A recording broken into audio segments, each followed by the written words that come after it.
एका शेतकऱ्याला मारतोय.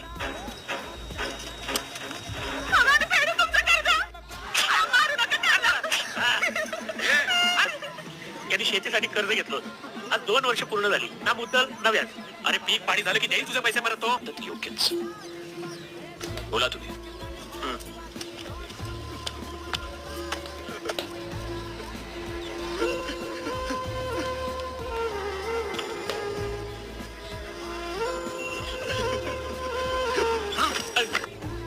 त्याचं काय केलंस तू? हात जोडू नकोस. शेतकरी आहेस, येळ पडलीस तर इळा घे, खुरप घे, नाही तर कोयता. हात तोड समोरच्याचे, पण जोडू नकोस.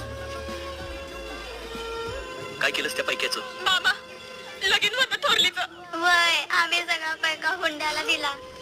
बघितलं बघितलं महाराज, हे असं करतात. काय चूक आहे आमची?